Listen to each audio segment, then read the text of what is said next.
सबसे पहले आता है इलेक्ट्रिक पोटेंशियल क्या होता है, work done in bringing a unit positive charge from infinity to a point against electric field, तो वही क्या होता है, पोटेंशियल होता है। तो मैंने क्या बोला, potential is equals to work done in bringing a per unit charge, तो ये पर यूनिट चार्ज, तो work done per unit charge is potential, ठीक है। अब सेकंड है potential difference, potential difference, potential difference,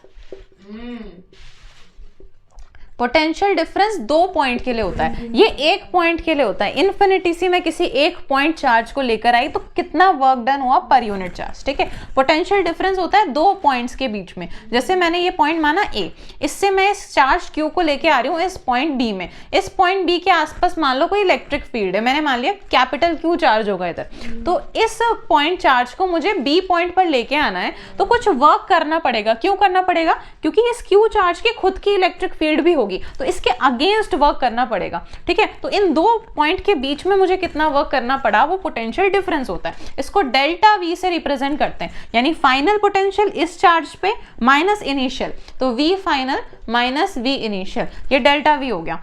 इस change in work done per unit charge, ठीक है, potential difference change in work done मतलब final work done minus initial work done per unit charge, ठीक है, V final minus V initial, ये delta V हो गया।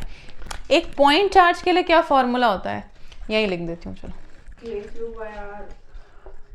हाँ, पॉइंट चार्ज के लिए पोटेंशियल का फॉर्मूला होता है V is equals to KQ/R। अगर ग्राफ बनाना हो पोटेंशियल वर्सेस R का, तो V is inversely proportional to 1/R, मतलब ऐसा ग्राफ बनेगा पॉइंट चार्ज के लिए। सेकंड हमने देखा था चार्ज्ड कंडक्टिंग स्फीयर के लिए, चार्ज्ड कंडक्टिंग स्फीयर के लिए, चार्ज्ड कंडक्टिंग स्फीयर,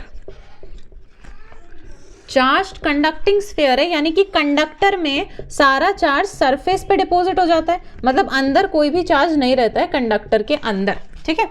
और हमने देखा था कंडक्टर के अंदर इलेक्ट्रिक फील्ड 0 होती है, इलेक्ट्रिक फील्ड 0 होती है। अच्छा, मैंने एक और फॉर्मूला बताया था तुमको, electric field is equals to -dV/dr, ठीक है, पोटेंशियल ग्रेडियंट भी बोलते हैं इसको। तो अगर इलेक्ट्रिक फील्ड 0 हो जाएगी तो यानी कि V क्या होगा, कांस्टेंट होगा, यानी कि कंडक्टर के अंदर पोटेंशियल क्या होगा, कांस्टेंट होगा, यानी कि जो पोटेंशियल सरफेस के लिए निकलेगा वही पूरे अंदर इनसाइड के लिए भी निकलेगा, ठीक है। तो अगर मैं एक पॉइंट ले रही हूँ, सेंटर से यहाँ तक का रेडियस कैपिटल R, और एक पॉइंट लिया है मैंने R डिस्टेंस पर P जो कि आउटसाइड है, तो V outside is equals to KQ/r, ये वाला डिस्टेंस हो गया आउटसाइड के लिए। तो ये नॉर्मल पॉइंट चार्ज जैसे ही बिहेव करेगा, है ना, आउटसाइड पॉइंट के लिए when R is greater than capital R, outside point है।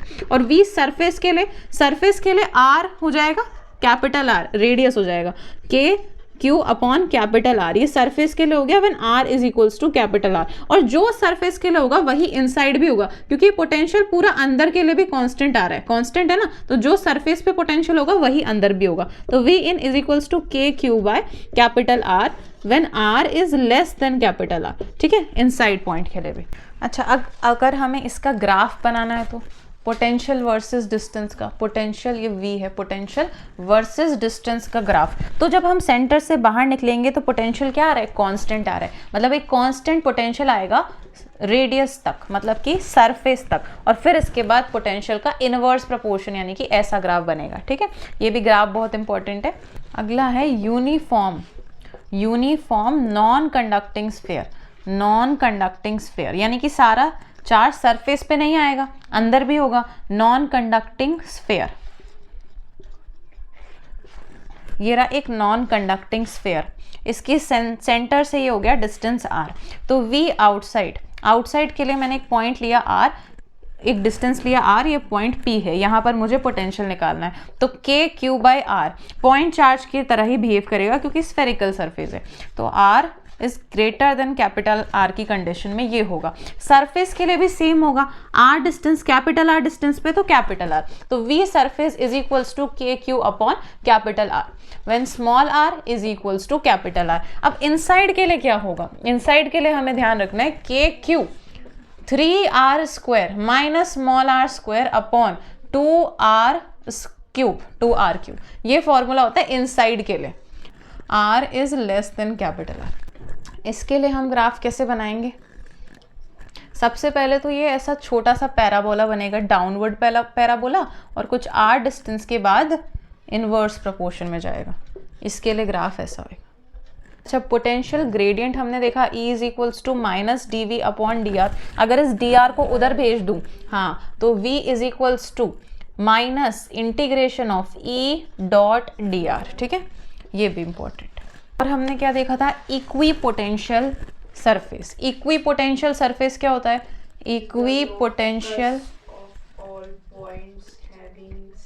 Very good, it is the locus of all points, locus of all points having same potential, having same potential। एक equi potential surface में बना के दिखा रही हूँ। ये एक मान लो पॉजिटिव चार्ज है, इसकी इलेक्ट्रिक फील्ड लाइन ये है। ठीक है, इलेक्ट्रिक फील्ड लाइंस कुछ मैंने ऐसे बना दी, आउटवर्ड ही होगी पॉजिटिव चार्ज के लिए, आउटवर्ड इलेक्ट्रिक फील्ड लाइंस है। तो मैंने माना सेम पोटेंशियल वाले पॉइंट्स ले लिए, ये एक सेम पोटेंशियल, इसका पोटेंशियल सेम, तो ऐसे सेम पोटेंशियल वाले पॉइंट्स ले लिए। लोकस मतलब एडिशन एक तरह से, तो इन सारे पॉइंट्स का एडिशन ले लिया। तो ये जो सरफेस मेरे पास बना, ये इक्वी पोटेंशियल सरफेस है, जिसके हर एक पॉइंट पे सेम पोटेंशियल होगा। एक सेम मतलब किसी भी इक्वी पोटेंशियल सरफेस पे अगर कोई चार्ज है Q, तो इस चार्ज को मैं अगर इक्वी पोटेंशियल सरफेस के ही दूसरे पॉइंट पर लेकर आऊंगी तो कोई भी वर्क नहीं करना पड़ेगा। मतलब work done in moving a charge from one point to another in an equipotential surface is zero. क्योंकि वर्क डन क्या होता है, वर्क डन क्या होता है, Q delta V, Q delta V, V से देख सकते हो ना, V is equals to work done upon charge, तो work done is equals to Q delta V। और जब सेम पोटेंशियल है सब में, तो Q V final minus V initial, delta V मतलब V final minus V initial, तो same potential है, यानी कि फाइनल भी इक्वल है, इनिशियल भी इक्वल है, तो V माइनस V तो जीरो हो जाएगा। ठीक है, तो work done in moving a charge from one point to another on equipotential surface is zero. तो work done in moving a charge from one point to another on equipotential surface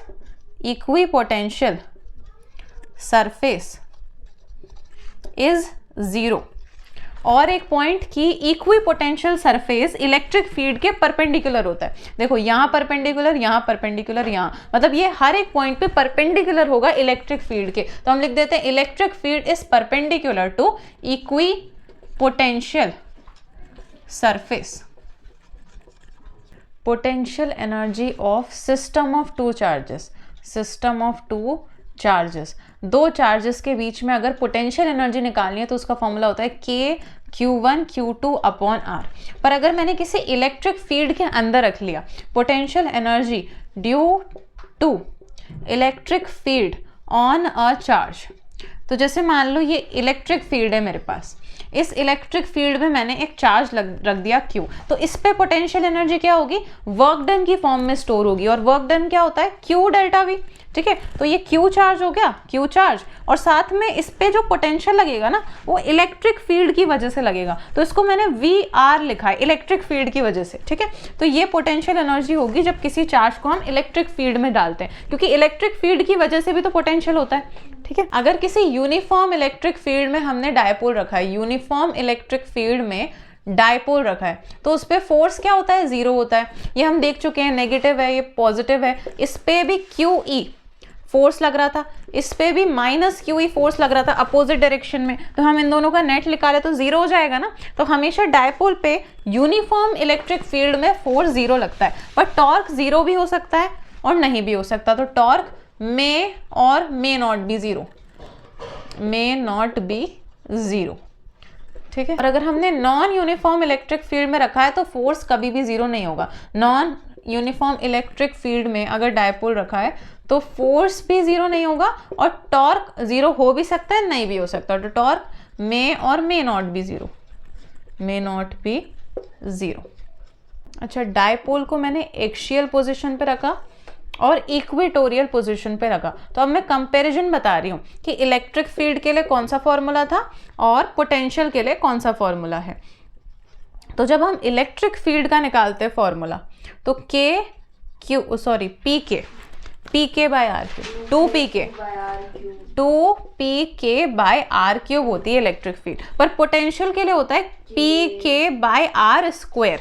ठीक है, equatorial surface के लिए, equatorial position के लिए 2 हटा दो तो पी के बाय आर क्यूब, और इसके लिए हो जाता है 0। ठीक, जैसे ये कंडक्टर बनाया, स्फेरिकल कंडक्टर, ठीक है, इसके अंदर क्या होती है, इलेक्ट्रिक फील्ड 0 होती है, इसके अंदर चार्ज भी 0 होता है, नेट चार्ज भी 0 होता है, और इसके अंदर पोटेंशियल क्या होता है, कांस्टेंट होता है। पोटेंशियल सरफेस पे और इनसाइड द कंडक्टर कांस्टेंट होता है, तो potential equals to constant inside and at surface. और हमने क्या देखा कि इलेक्ट्रिक फील्ड लाइंस सरफेस पे परपेंडिकुलर होती है, परपेंडिकुलर टू सरफेस पे जो इलेक्ट्रिक फील्ड होगी, electric field at surface is directly proportional to sigma, यानी कि सरफेस चार्ज डेंसिटी। और सिग्मा क्या होता है, sigma is equals to Q by A. ये तो पता है, lambda is equals to Q by L, sigma is equals to Q by A and rho is equals to Q by V. और एक पॉइंट हमने देखा था, इलेक्ट्रोस्टैटिक शील्डिंग। इसमें हमने देखा था कि अगर कोई भी कैविटी है, होलो सरफेस है, तो उसके अंदर इलेक्ट्रिक फील्ड 0 होती है। तो electric field equals to 0 inside cavity और होलो सरफेस। अब स्टार्ट कर सकते हैं कैपेसिटर क्या होता है, 2 प्लेट्स होती है जिन पे इक्वल मैग्नीट्यूड का चार्ज है बट ऑफ अपोजिट साइन, मतलब एक पे प्लस क्यू है तो एक पे माइनस क्यू होगा, यही होता है कैपेसिटर। हाँ, ये चार्ज स्टोर ही तो करता है, ये तो कंस्ट्रक्शन बता रही हूँ कि capacitor is 2 parallel conductors having same magnitude of charge of opposite sign। ठीक है, तो ये कैपेसिटर हो गया। कैपेसिटर का कैपेसिटेंस निकालते हैं हम, C is equals to Q by V। ये C क्या है, कैपेसिटेंस। अच्छा, अगर स्फेरिकल कंडक्टर के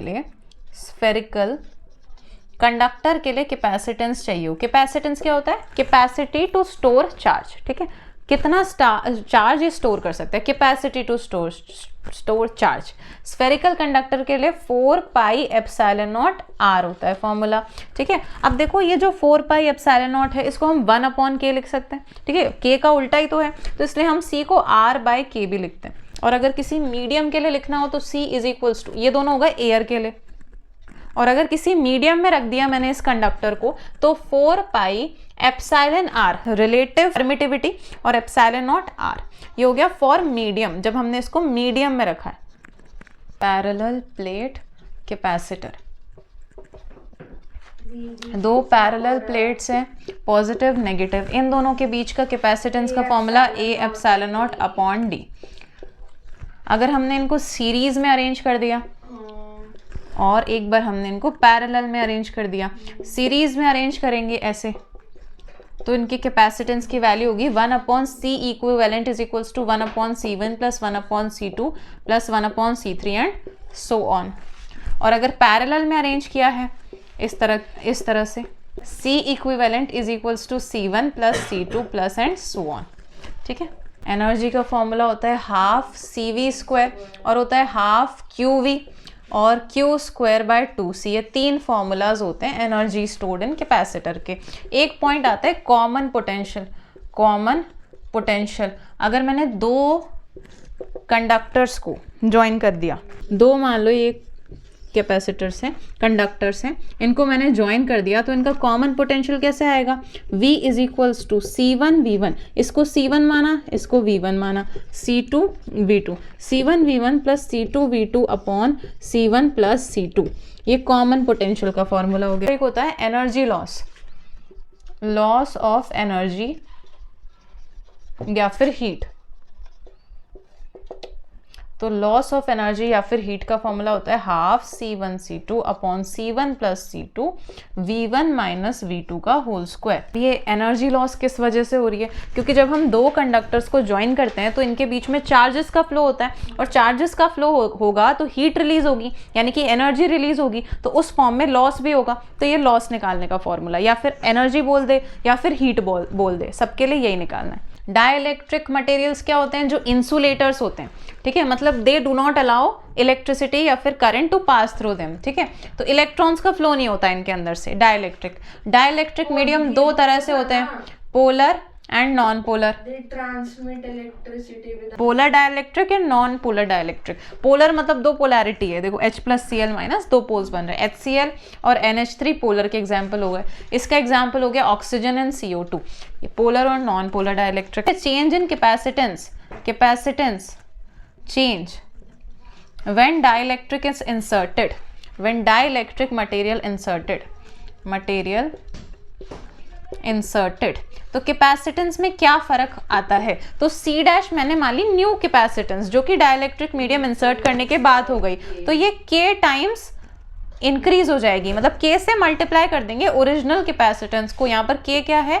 डाइलेक्ट्रिक कांस्टेंट।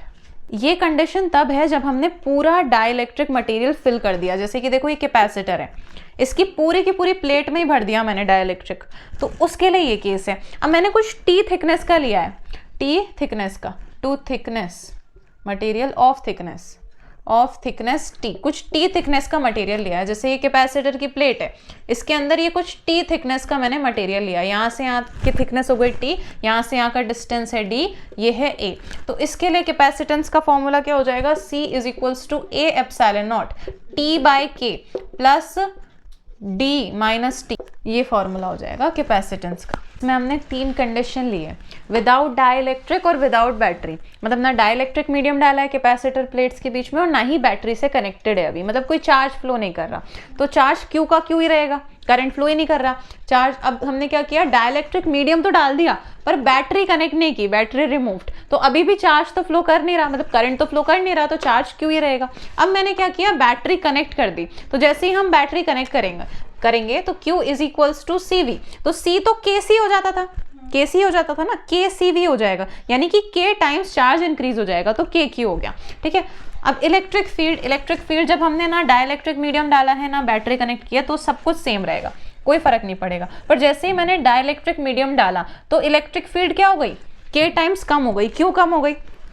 देखो जैसे ही मैं डाइलेक्ट्रिक मीडियम डालूंगी तो Q = C/V, तो V = Q/C, तो C कितना हो जाएगा? KC हो जाएगा, तो पोटेंशियल K टाइम्स कम हो गया, और इलेक्ट्रिक फील्ड क्या होता है? -dV/dr, तो पोटेंशियल के डायरेक्टली प्रोपोर्शनल है, तो अगर पोटेंशियल कम हो गया K टाइम्स, तो इलेक्ट्रिक फील्ड भी K टाइम्स कम हो गया। देखो पोटेंशियल भी K टाइम्स कम हो गया, इलेक्ट्रिक फील्ड भी K टाइम्स कम हो गया, और जैसे ही हम बैटरी कनेक्ट कर देते हैं तो पोटेंशियल कांस्टेंट हो जाता है। बैटरी क्या प्रोवाइड करती है? पोटेंशियल प्रोवाइड करती है, तो पोटेंशियल को कांस्टेंट कर देती है, और अगर एक बार पोटेंशियल कांस्टेंट हो गया तो इलेक्ट्रिक फील्ड भी कांस्टेंट हो गई, ठीक है।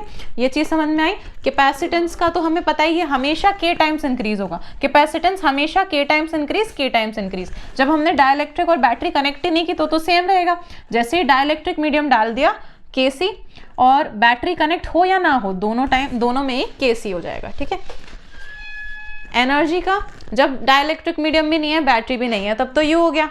अब जब हमने डाइलेक्ट्रिक मीडियम डाल दिया तो U = क्या होता है? 1/2 Q × V, इसी को हम Q²/2C भी लिख सकते हैं, ठीक है। जैसे ही डाइलेक्ट्रिक मीडियम डालेंगे ये C क्या हो जाएगा? KC, तो K टाइम्स कम हो गया, ठीक है। अब जैसे ही मैं बैटरी कनेक्ट कर दूंगी वैसे ही क्या होगा? पोटेंशियल सेम हो जाएगा, पोटेंशियल कांस्टेंट हो जाएगा, तो ये चार्ज पे डिपेंड करेगा, और चार्ज K टाइम्स हो रहा है यानी कि पोटेंशियल एनर्जी भी K टाइम्स हो जाएगी, ठीक है। आगे टेबल समझ में, इस टेबल को अच्छे से याद कर लेना।